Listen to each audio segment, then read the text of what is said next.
അസ്സലാമു അലൈക്കും. അപ്പം ഇയാളെ തോന സാധനമൊന്നും ഇല്ലാതെ വെറും 2 സാധനം കൊണ്ട് ഇന്ന് നമുക്ക് നല്ലൊരു പലഹാരം എന്നാണ് ഉണ്ടാക്കി വെക്കാം. നല്ല രസമുണ്ട് ഇപ്പോൾ ഇത് തിന്നാൻ. അപ്പം എന്നാൽ നിങ്ങൾക്കും കൂടി ഒന്നാണ് ഉണ്ടാക്കി കാണിച്ചു തരപ്പത്. അപ്പോൾ നമ്മളെ പെരയിൽ എപ്പോഴും ഉണ്ടാകുന്ന സാധനം തന്നെയാണ് ഇപ്പോൾ ഇത്. അതിനായിട്ട് ഇപ്പം ഇനി പീടിക്ക് പോയി വാങ്ങിക്കൊണ്ടിരേണ്ട കാര്യമൊന്നുമില്ലേ. അപ്പം ഇനിയിപ്പോൾ വൈകുന്നേരം കഴിക്കാണ്ട് ഇനിയിപ്പോൾ എത്ര ചായക്കടി ഉണ്ടാക്കണമെന്ന് കരുതിക്കാണ്ടൊക്കെ ആലോചിച്ച് നിൽക്കുമ്പോൾ എളുപ്പത്തിൽ ഉണ്ടാക്കാൻ പറ്റിയൊരു പലഹാരമാണ് ഇപ്പോൾ ഇതൊക്കെ. നല്ല എളുപ്പമാണ് ഇപ്പോൾ ഇത് ഉണ്ടാക്കാൻ. അപ്പോൾ ചായക്കടിയൊക്കെ എന്തെങ്കിലുമൊക്കെ ഒന്ന് ഉണ്ടാക്കട്ടെ എന്ന് വിചാരിച്ച് ആലോചിച്ച് നോക്കുമ്പോൾ ഇതിന് ഉണ്ടാക്കാൻ പറ്റിയ ചായക്കടികളാണ് ഇപ്പോൾ ഇതൊക്കെ. അപ്പോൾ എന്നാൽ നമുക്കിത് എങ്ങനെ ഉണ്ടാക്കണമെന്നാണ് നോക്കുക. അപ്പം നമ്മളിപ്പോൾ ഇത് ഉണ്ടാക്കാൻ വേണ്ടിയിട്ട് ഒരു 3 ഉരുളങ്കിഴങ്ങ് ഉണ്ടല്ലോ, അതെടുത്ത് കാണ്ട് നല്ലോണം ഒന്നാണ് പീങ്ങിക്കാണ്ട് അതിൻ്റെ തൊലിയൊക്കെ ഒന്ന് കളഞ്ഞെടുത്തതാണ് ഇപ്പോൾ ഇത്. ഇനിയിപ്പോൾ നമുക്കിത് നല്ലോണം ഒന്നാണ് കുത്തി അടച്ചെടുക്കണം. അപ്പോൾ ഉരുളങ്കിഴങ്ങ് പീങ്ങാൻ തോനെ പണിയൊന്നും ഇല്ലല്ലോ, നിങ്ങൾക്ക് അറിയണതിനല്ല. കുക്കറിൽ ഇട്ട് കാണ്ട് ഒന്നാണ് മൂടി വെച്ച് കാണ്ട് ലേശം വെള്ളവും പറഞ്ഞ് 2 വിസിലടിച്ചുമ്പോൾ തന്നെ ഉരുളങ്കിഴങ്ങ് വേകുമല്ലോ. അപ്പോൾ ഇനിയിപ്പോൾ നമുക്ക് നല്ലോണം ഒന്നാണ് ഉടച്ചെടുക്കണം. അപ്പോൾ ഇതേപോലെ നമ്മൾ വിസ്ക് വെച്ച് കാണ്ടോ അതല്ലെങ്കിൽ നമുക്ക് ഇങ്ങനെ കയ്യിലോണ്ടോ എന്താ നിങ്ങളെ കജ്ജിലുള്ളതുകൊണ്ടൊക്കെ ഒന്നാണ് കുത്തി അടച്ചെടുക്കണം ഇപ്പോൾ ഇത്. അപ്പോൾ അങ്ങനെ നമ്മളിപ്പോൾ നല്ലോണം ഒന്നാണ് കുത്തി അടച്ചെടുത്തിക്കണ്. ഇനിയിപ്പോൾ നമുക്ക് ഇതിക്ക് വേണ്ടത് കോൺഫ്ലോറിൻ്റെ പൊടിയാണ്. അപ്പോൾ നമുക്കതൊരു 1/2 കപ്പ് കോൺഫ്ലോറിൻ്റെ പൊടി ഇട്ടുകാണ്ട് ഇതിക്കാണ് ഇട്ട് കൊടുക്കുക. അപ്പോൾ ഞങ്ങളെ കോൺഫ്ലോറിൻ്റെ പൊടി കേടുള്ള സാധനം നല്ല കേട്ടോ, നല്ല പൊടി തന്നെയാണ്. അത് നമുക്ക് തടിമക്ക് കേടുള്ള പൊടിയൊന്നും അല്ല. അപ്പം നമ്മളൊക്കെ ഇങ്ങനെ കാണുമ്പോൾ വിചാരിച്ചല്ലോ ഇതിപ്പോൾ എന്ത് പൊടിയാണ്, ഇപ്പോൾ എന്ത് പൊടിയാണെന്നൊക്കെ തോന്നലുണ്ടാവുമല്ലോ. അപ്പോൾ കോൺഫ്ലോറിൻ്റെ പൊടി പറഞ്ഞാൽ കമ്പപ്പൊടിയാണ്. അപ്പോൾ അതുകൊണ്ട് തന്നെ നമുക്ക് തടിമക്ക് നല്ല എണ്ണയാണ് ഇപ്പം അത്.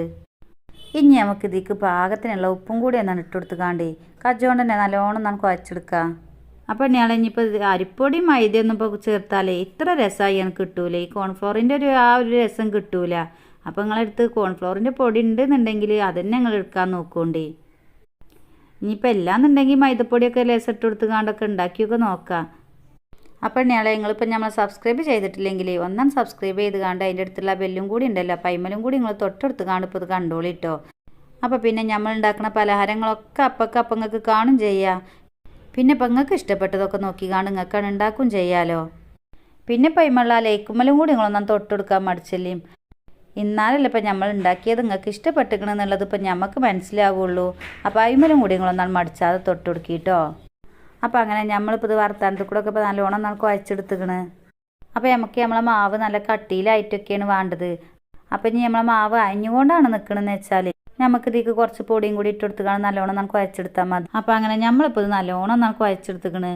ഇനിയിപ്പോൾ നമുക്ക് നമ്മളെ കജ്ജുമ്മ ലേശം ഓയിലൊന്നും കൂടി ആക്കി കൊടുത്തുകാണ്ട് ഇതേപോലെ ചെറിയ ചെറിയ ഉരുളാക്കിക്കാണ്ട് ഇതിൽ നിന്ന് കുറച്ച് ഇങ്ങനെ എടുത്തുകാണ്ട് ഇതേപോലെ ചെറിയ ഉരുളാക്കിക്കാണ്ട് എടുക്കുക. അപ്പോൾ ഉരുളങ്കിഴങ്ങും കോൺഫ്ലോറിൻ്റെ പൊടിയൊക്കെ ആയതുകൊണ്ട് തന്നെ നമുക്കിത് കജ്ജുമ്മലൊക്കെ നല്ലോണം ഒട്ടിപ്പിടിച്ചണൊക്കെ ഉണ്ട്. അപ്പോൾ പിന്നെ ഇടയ്ക്കൊന്നൊരു ഓയിലൊന്ന് കജ്ജുമ്മ തടവി കൊടുത്താൽ മതി. അപ്പോൾ ഇതിൽ നിന്ന് കുറച്ചീച്ച എടുത്തുകാണ്ട് നമുക്കിങ്ങനെ ചെറിയ ചെറിയ ഒരു ഉരുളീച്ചാക്കിക്കാണ്ടാണ് എടുക്കുക. അപ്പോൾ അങ്ങനെ നമ്മൾ ബാക്കിയുള്ളതും കൂടി ഇതേപോലെ എല്ലാം അങ്ങോട്ട് ഇതേപോലെ ചെറിയ ഉരുളാളാക്കിയാണ് എടുത്തുക്കണു. ഇനി നമുക്കിതൊന്നാണ് പൊരിച്ചെടുക്കണം. അപ്പോൾ അതിന് വേണ്ടിയിട്ട് നമ്മൾ ഇമാതിരി ചട്ടിന് അടുപ്പത്ത് വെച്ചെടുത്തുക്കണ്.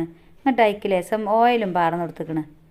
ഇനി നമുക്ക് നമ്മളെ എണ്ണയൊക്കെ നല്ലോണം ചൂടായി വരുമ്പോൾ നമുക്ക് ഇതിക്ക് ഓരോന്നായിട്ട് അങ്ങനെ ഇട്ടെടുത്തുകാണ് നമുക്കിതൊക്കെ പൊരിച്ചെടുക്കാം. അപ്പോൾ അങ്ങനെ ഒരു ഭാഗം ഒന്നാണ് വേകുമ്പോൾ നമുക്ക് തിരിച്ചും മറിച്ചും ഒക്കെ ഒന്നാണ് ഇട്ടെടുത്തുകാണ്ട് ഇതൊന്നാണ് വേവിച്ചെടുക്കണം. അങ്ങനെ ഇപ്പോൾ ഇത് റെഡിയായി വന്നിക്കണ്. ഇനി നമുക്കിത് എണ്ണയിൽ നിന്ന് നമുക്ക് കോരിയെടുക്കാം. അപ്പം ഇനി നമുക്ക് ബാക്കിയുള്ളതും കൂടി ഇതേ എണ്ണയ്ക്കാണ് ഇട്ടെടുത്തുകാണ്ട് പൊരിച്ചെടുക്കാം. അപ്പോൾ നമുക്കിതിൻ്റെ ഒരു ഭാഗം വേകുമ്പോൾ നമുക്കിത് തിരിച്ചും മറിച്ചൊക്കെ ഇട്ടെടുത്തുകാണ്ട് നമുക്ക് അപ്പുറം ഇപ്പുറമൊക്കെ ഒന്നാണ് വേവിച്ചെടുക്കാം. അപ്പോൾ അങ്ങനെ നമ്മളിപ്പോൾ ഇതൊക്കെ പൊരിച്ചെടുത്തുക്കണ്. അപ്പോൾ ഇനി കണ്ടില്ലേ, നിങ്ങൾ കാണാൻ നല്ല ചൊറുക്കും ഉണ്ട് അല്ലേ. കാണാൻ ചൊറുക്ക് മാത്രമൊന്നല്ലേ, തിന്നാനും നല്ല രസമുണ്ട്. അപ്പോൾ നമുക്ക് നല്ല എളുപ്പത്തിലിരുന്ന് ഉണ്ടാക്കാനും പറ്റും. എന്നാൽ എല്ലാവർക്കും നല്ലോണം തൃപ്തിയാവും ചെയ്യും. അപ്പോൾ നിങ്ങൾക്ക് എല്ലാവർക്കും നമ്മൾ ഉണ്ടാക്കിയത് ഇഷ്ടപ്പെട്ടിക്കണമെന്ന് നമ്മൾ വിചാരിച്ചിരുന്നു കേട്ടോ. അപ്പോൾ ഇഷ്ടപ്പെട്ടാൽ നിങ്ങൾ മറക്കാതെ നമുക്കൊരു ലൈക്കും തരും. സബ്സ്ക്രൈബ് ചെയ്യാതെ നിങ്ങൾക്ക് വാങ്ങണമെന്ന് വെച്ചാൽ ഒന്നാം സബ്സ്ക്രൈബും ചെയ്ത് കണ്ട് അതിൻ്റെ അടുത്തുള്ള ബെല്ലും കൂടി നിങ്ങളൊന്നാണ് അമർത്തി കൊടുക്കും ചെയ്യും കേട്ടോ. അപ്പോൾ ഇൻഷാ അല്ലാ ഇനി അടുത്ത വീഡിയോയുമായി കാണണ വരെ നമ്മളെല്ലാ കൂട്ടുകാരോടും അസ്സലാമു അലൈക്കും.